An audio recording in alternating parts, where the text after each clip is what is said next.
ठंडी चाय? हमारे पास बादाम है, किशमिश है, काजू है, अखरोट है। तुम्हारे पास क्या है? मेरे पास सेलो है, गर्मा गर्म चाय। सेलो वैक्यू स्टील की थर्मोसील टेक्नोलॉजी रखे गर्म को गर्म और ठंडे को ठंडा 24 घंटे। ये ठंडा भी रखता है? ठंडा लस्सी पिएगा? सेलो वैक्यू स्टील फ्लास्क रखे गर्म या ठंडा 24 घंटे। नमो अरिहंतणं नमो सीताणं नमो आयर्याणां नमो वज्रायाणां नमो लोय सब्बसावणं येषु पंच नमोकारो सब्बपापप्रणाशनो मंगलानंद सब्बेसिं पद्मं हवै मंगलम मंगलम भगवान वीरो मंगलम गौतम प्रभु मंगलम शूलिभद्राद्या जैनो धर्मोस्तु मंगलम अंगूठे अमृतवसे भंडार श्री गुरु गौतम समलिए वांछित फलदाता ज्ञानदान क्रियाशील तपस्यागे सुप्रदगा भक्ति सूर आचार्य प्रेम सूर आचार्य जयंतु जैन शासने अज्ञानदं निरंदानं ज्ञानाय जनशलाकया नेत्रमुन्मीलितं येन तस्मै श्री गुरुवे नमः तस्मै श्री गुरुवे नमः तस्मै श्री गुरुवे नमः। ध्यान मूलम गुरुर्मूर्ति पूजा मूलम गुरुर्पदम मंत्रमूलं गुरुर्वाक्यं मोक्षमूलं गुरुकृपा।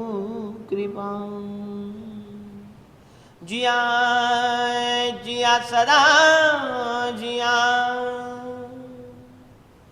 प्रेम सूर्यर्महामना सौम्यमूर्ति दयापूर्णो जैनाचार्यो वरप्रद।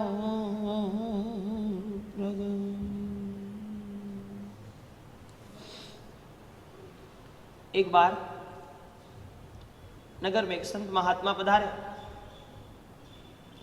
और वह संत महात्मा नगर में आकर रुके हुए हैं। एक दिन नगर में रहने वाले एक श्रेष्ठीवर्य संत महात्मा को विनती करते हैं कि महात्मन अब भोजन करने हेतु एक दिन हमारे घर पे पधारे। संत महात्मा ने कहा कि ठीक है, आपकी इतनी भावना है, आपकी इतनी विनती है, मैं कभी भी आ जाऊंगा। 1 2 3 4 5 दिन निकल गए, लेकिन फिर भी संत महात्मा पधारे नहीं। वह श्रेष्ठी वरिष्ठी वापस विनती करने गए कि भगवान महात्मन, आपने हमें भोजन का लाभ अभी तक दिया नहीं, जरूर आप थोड़ी कृपा करें और निश्चित हमें भोजन का लाभ प्रदान करें। महात्मा ने कहा ठीक है, मैं आ जाऊंगा। और एक दिन सुबह सुबह के समय में महात्मा चले जाते हैं सेठ जी के घर पर। वहां सेठ जी के घर पर जाते हैं तो पहले से बताया तो था नहीं, कुछ तैयारी भी नहीं करके रखी थी, लेकिन फिर भी महात्मा पहुंच ही गए।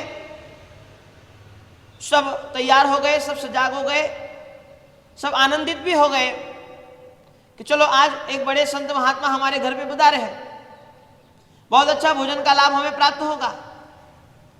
और सेठानी जी सब यहाँ तैयारी कर रही है। सेठ जी बाजार में गए कुछ सामान खरीदने के लिए।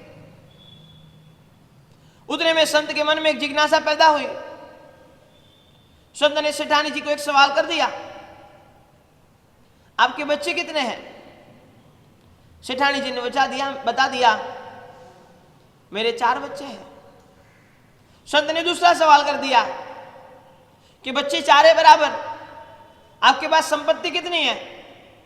सेठानी जी ने बता दिया महात्मा भगवान संपत्ति का तो मुझे ज्यादा पता नहीं है, लेकिन पूरे गांव में सुखी संपन्न घर हमारा माना जाता है, लखपति करोड़पति हमें माना जाता है।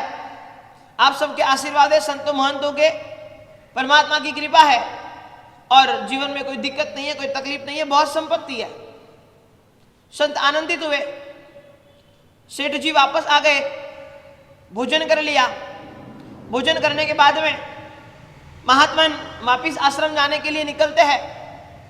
सेठ जी सोचते हैं कि महात्मा अकेले जाए अच्छा नहीं लगता, मैं भी साथ में छोड़ने के लिए जाता हूं। और सेठ जी महात्मा के साथ में उनको छोड़ने के लिए जा रहे हैं। रास्ते में फिर से संत के मन में जिज्ञासा पैदा हुई और संत ने सेठ जी को सवाल कर लिया, आपके बच्चे कितने हैं? सेठ जी ने बताया, महात्मन एक बच्चा है। अब संत आ गए टेंशन में। सेठानी को पूछा तो कितना बताया? 4। अब सेठ जी को पूछते हैं तो बताते एक बच्चा है।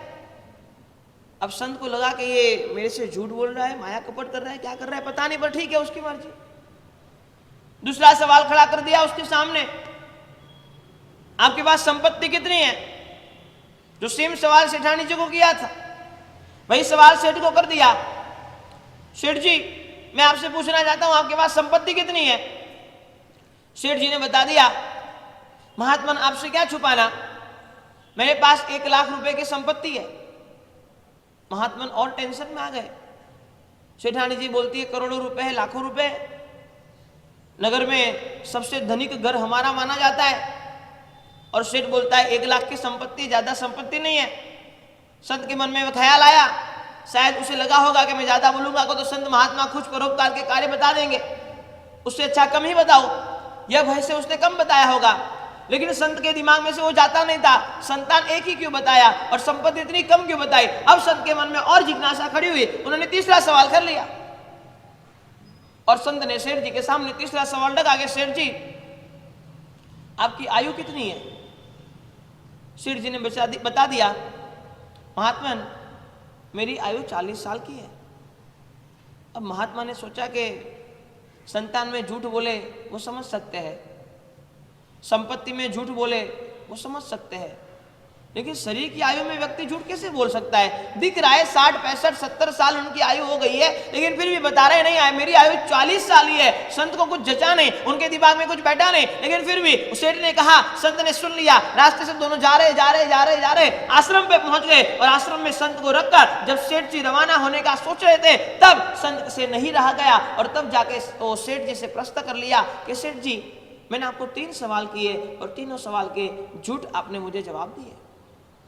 सेठ ने कहा कि महात्मा 2 हाथ जोड़कर आपसे विनती करता हूं, आप साधु महात्मा हो, आप महात्मा हो, आपने संसार का त्याग कर दिया है, संसारियों के साथ हम झूठ बोले, ऐसा हो सकता है, हमारी संपत्ति को छुपाए, ऐसा हो सकता है, लेकिन आपके सामने मैं कभी झूठ नहीं बोल सकता और मैंने एक भी जवाब आपको झूठ नहीं दिया है। तब जाके संत ने सवाल किया कि मैंने सेठानी को पूछा कि आपके बच्चे कितने हैं? सेठानी जी ने कहा कि मेरे 4 बच्चे हैं। आपको पूछा आपके बच्चे कितने हैं? आपने बता दिया 1 बच्चा है। इसका रीजन क्या, इसका रहस्य क्या? सेठ जी ने बता दिया, महात्मन जन्म तो 4 को दिया है, लेकिन आज्ञाकारी एक ही है, इसीलिए मैं एक ही समझता हूं। सेठ जी ने बता दिया, महात्मन कितने बच्चे को जन्म दिया है महत्वपूर्ण नहीं है, आज्ञाकारी कितना है वो महत्वपूर्ण है। और जो 4 बच्चे हैं 4 में से एक ही मेरा आज्ञाकारी है, बाकी मेरी आज्ञा सुनते नहीं है, मेरी बात सुनते नहीं है। और जो बच्चा पिताजी की आज्ञा में नहीं है, पिताजी की आज्ञा का पालन नहीं करता है, घर के बड़ीलों की आज्ञा का पालन नहीं करता है, बड़े बुजुर्गों का सम्मान नहीं करता है, उसको मैं बच्चा मानने के लिए तैयार नहीं हूं। और इसीलिए एक ही बच्चा मैं मेरा मानता हूं, बाकी 3 को मेरा नहीं मानता हूं। उनको जन्म भले ही मैंने दे दिया हो, हमारे परिवार में भले उनका जन्म हो गया हो, लेकिन वह आज्ञाकारी जो है वो एक ही बच्चा मेरा है, बाकी के 3 बच्चे मेरे नहीं है।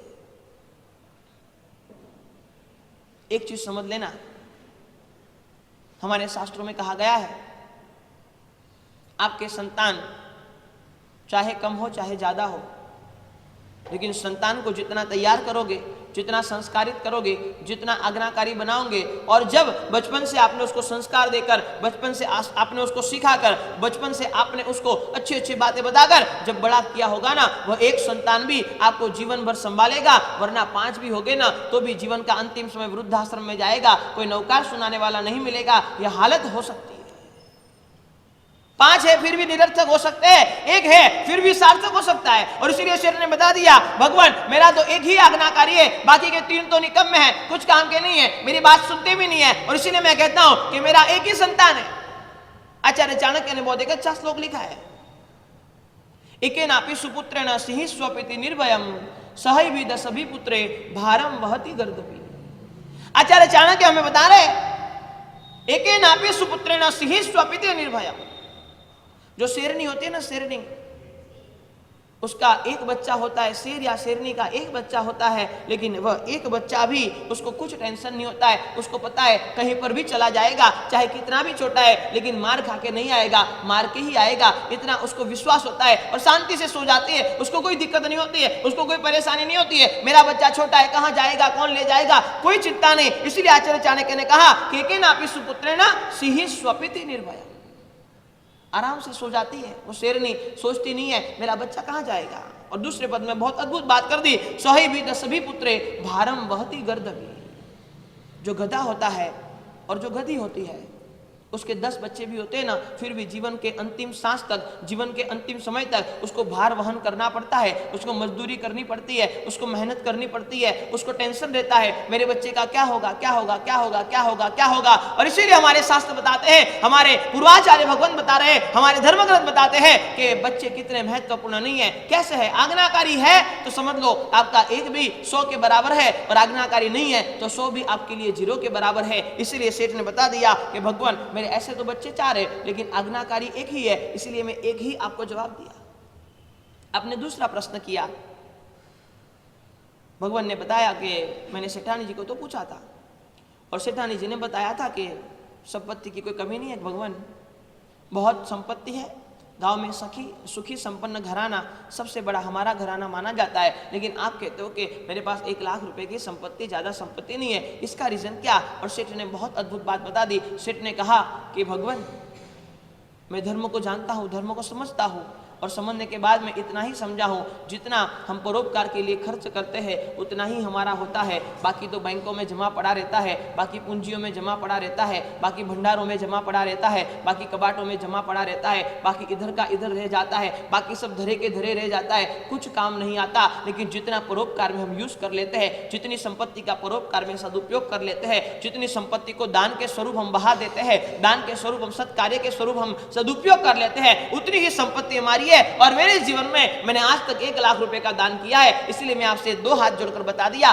भगवान मेरी संपत्ति तो 1 लाख रुपए की है, बाकी सब तो क्या है, यहीं पड़ी रह जाएगी, मैं तो चला जाऊंगा। मेरे लिए उपयोगी कितनी बनी? या 1 लाख रुपए जो मैंने दान दिया, 1 लाख रुपए जो मैंने परोपकार के लिए वापरे, 1 लाख रुपए जो मैंने सत्कार्य के लिए यूज किए, वही संपत्ति मेरी बनेगी, वही अगले भाव में मेरे काम आएगी, बाकी मेरे कुछ काम आने वाली नहीं है। और इसीलिए मैंने बता दिया कि भगवान मेरी संपत्ति 1 लाख रुपए ही है।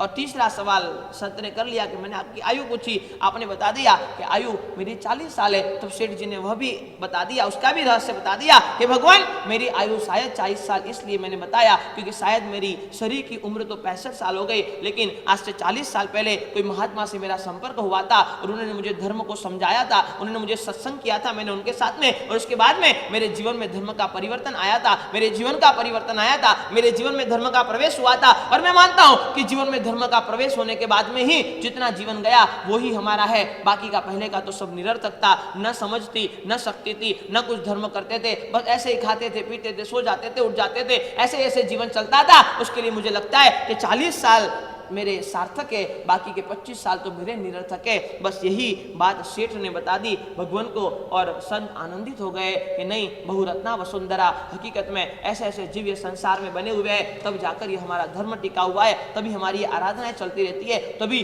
जीवन में आज भी सज्जनता बची हुई है, तभी संत लोगों को यहाँ रहने का मन होता है, किसी को संयम लेने का मन होता है, किसी को संत बनने का मन होता है। ऐसे ऐसे अच्छे जीव यहाँ संसार में बचे हुए हैं।